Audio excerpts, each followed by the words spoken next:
is up, ball bags? JJ back here from Run Pure Bets with another free pick for it. This time it's going to be in the NFL for Thursday, September the 9th. Game is going to be played between the Tampa Bay Bucks and the Dallas Cowboys. Current betting spread is Bucks minus 8.5. Total 52. Folks, the NFL is finally here. Grab your ass cheeks, a big wad of Vaseline.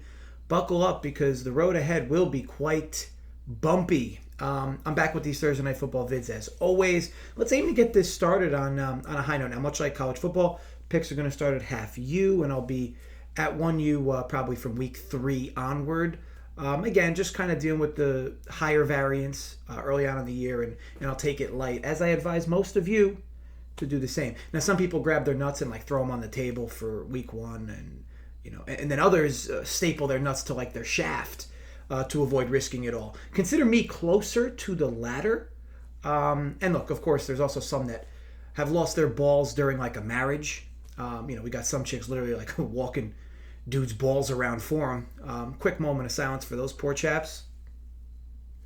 All right, so enough of that. Let's talk NFL for the first time in months. Tampa Bay Buccaneers, Super Bowl champs, some would say. Another year filled with Brady doubters. Fret not. 1 year, you all will be right at some point. The dude just fucks with a capital F, though.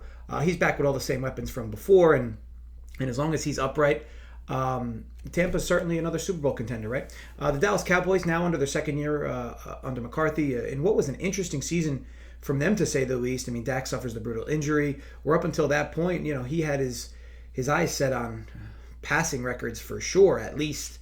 Dak was just smashing, and the Cowboys defense was only helping him inflate his own numbers. He got hurt, though, and the offense really was never the same from that point. Though the defense did show some improvements down the stretch, because the defense was historically woeful while Dak was quarterback for them. Now, my favorite game bet for this one is going to be somewhat unique, but I think it does make a lot of sense. So, part of me liked the first half over here, 26.5. But I got bit quite a bit last year, on first half totals, so kind of steers me away for this first game. The Bucs last year were just a first half over machine between how well they score early on in games and how flat their defense tended to come out in games. Believe it or not, this team gave up nearly 2 touchdowns per half all season last year. Look, I also kind of liked the Cowboys over their team total at 21.5 with all this correlated movement. Because this total has come down, I believe, from 53.5 down to about 52, 51.5. I did see pop at some spots as well, temporarily. And the total moved from, 7 or 6.5 all the way up to 8.5. So what does that do, right? That creates a correlated movement on the Cowboys team total down, which has opened them up at basically 21, pending your book. You could get 20.5 at DraftKings, 21.5 at basically even money at most other spots. But again, 21.5 is a pretty key number, right? You need more than 3 touchdowns. Look, I feel, the time to get this Bucs defense is going to be early on in the year, and it could be in this spot, although Dak coming back from injury does create some continuity concerns. Overall, though, the bet that makes the most sense for me is both teams to score 20 points, 20 or more points. I got this minus 120 at BetMGM in New Jersey. For me, this handicap is really on the Cowboys. It's hard to imagine the Bucs not spotting up 20 in this game in one way or another. All their guys are back, including O.J. Howard. Who was out most of the year, and the continuity should only be better with this crew behind Brady. While Dallas saw some improvements defensively down the stretch, it's a big ask to slow this Bucs down this Bucs team, who scored less than 20 points, a grand total of 2 times last year, and one of those was a strange 19-point game versus the Bears. Either way, if we feel very confident about the Bucs getting to 20 here, then that leaves us with one group to get to 20, and that's the Cowboys. Now, the Bucs get a lot of accolade for their defense, and rightly so. They got a lot of big names. They got a great pass rush, tremendous against the run. But they are vulnerable, right? The Bucs gave up 20 or more points 13 times last season out of 20 games. And they tend to come out really slow defensively. The Cowboys with Dak early on the season last year, he put up massive numbers, and this offense was putting up massive numbers. And again, while the continuity will have to grow with this group, this offense has explosive guys all over the place. I like this bet the most here because there are many ways this full game could go under, and this could still cash. But there are very few ways this full game could go over and this not cash. Now, we learned last season, Cowboys have no problem eating up a prevent defense if they go down big. And the Bucs don't really take the air out of the ball themselves. They don't really run a lot of clock themselves. They're very content to move the ball downfield or continue moving the ball downfield despite how big of a lead they are. Just ask the Lions. I think it was like week 14 or week 15. Selecting this bet versus just the Cowboys team total allows us to land on 20 in cash versus needing more than 21 to cash. And again, the only difference is we need the Bucs to get 20. So for me, I like that spot. Now, again, we just need the Bucs to get 20, which they've done nearly every game with Brady at the helm, obviously going back for last season. So again, both teams to score 20 or more points, minus 120. BetMGM, I actually like that all the way up to minus 150, depending where you get it. But I do believe that line's a bit off because, again, if we can all agree that 20 and 21 are key numbers and you need more than 21 to cash the Cowboys team total, you can land on 20 or 21 here and still hit this. So again, that's why I really like it. Either way, I'm going to add a few player props as well. And to be clear, that is for a half unit wager. All these bets will be half unit. So a few player props I like give us some extra options here, right? Zeke Elliott over 21.5 receiving yards. Got this minus 114 at FanDuel in New Jersey. This line is quite a few yards soft in my eyes. First of all, this is still Zeke's team. I know the Pollard showed some brilliance at times last year and down the stretch, especially I think it was like week 15 where Zeke was out. He had a big game, but let's not forget where Dallas's running back money went. And that was to Zeke with his fat contract in 2019. He should continue to be the Cowboys' near every down back. And with Dak now behind center, it's going to open up more options for Zeke in the receiving game. In the 4 games Dak finished last season, Zeke didn't have less than 24 receiving yards, and he averaged nearly 6 grabs per game. Some of these games, the Cowboys did go down big, which helped.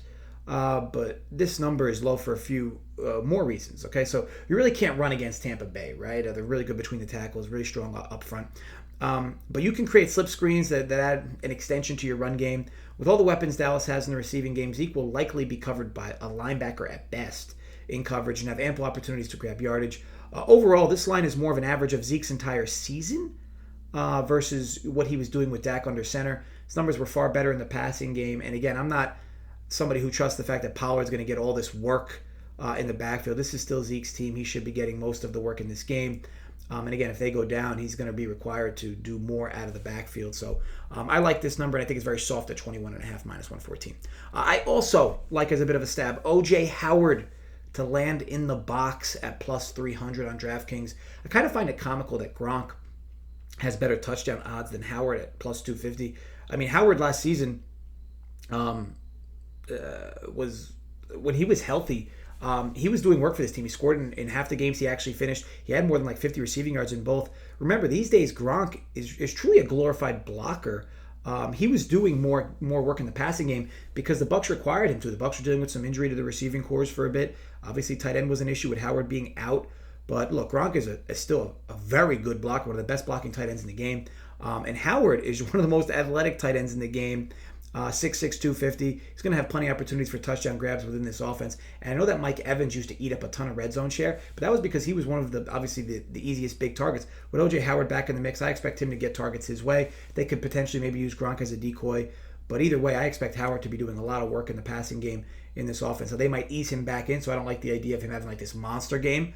But at his size, with all these red zone weapons, I expect him to have an opportunity or two. And for a guy like him, that is all that's required. If Howard can stay healthy, I think we'll have plus 200-ish weekly numbers for him to land in the box. So the fact that it's plus 300 now, I think it's something we could take advantage of. But it's just a half U, as all these bets have been. As again, I think we have quite a few pennies in our favor with the Howard bet. So again, to recap, I like both teams to score 20 or more points here, minus 120, BetMGM. Zeke to go over 21.5 yards, minus 114 at FanDuel. And O.J. Howard to land in the box, plus 300 at DK. 0.5 U each for all three, so about sub 1.5 U risk for all. And look, may the odds be ever in our favor. Now, you'll notice I scattered us around a bit for books, 3 different books, 3 different lines. Let me advise you all to do the same. It's a long season of the NFL, and there's plenty of different bets a lot of people will make, whether it's player props, whether it's, game props, team totals, derivative, interesting, unique derivatives per game. And again, you can leverage multiple options from multiple books to get yourself the best price. If me and you are making the same bet each week, week in and week out, but I'm consistently getting better numbers than you are because I'm leveraging multiple books, which one of us you think is going to be more profitable? So again, it seems obvious, but a lot of people don't follow it. Leverage 3 to 5 books, especially for the NFL with all the different options, because you will do yourself no disservice that way. Want to thank you all for watching. If you enjoyed, thumbs up. Create some fake accounts more, thumbs up. If you did not enjoy, I hope you wake up with spark plugs connected to your testicles. As always, drop comments below your thoughts on the vid. And let me know what you like for this Thursday night football game, maybe even the NFL for the week.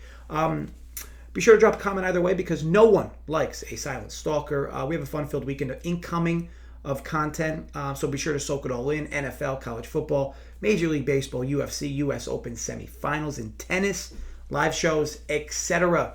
I'll be back with a vid on Thursday night for college football for Friday. But until then, folks, be sure to gamble responsibly, stay safe, and run pure.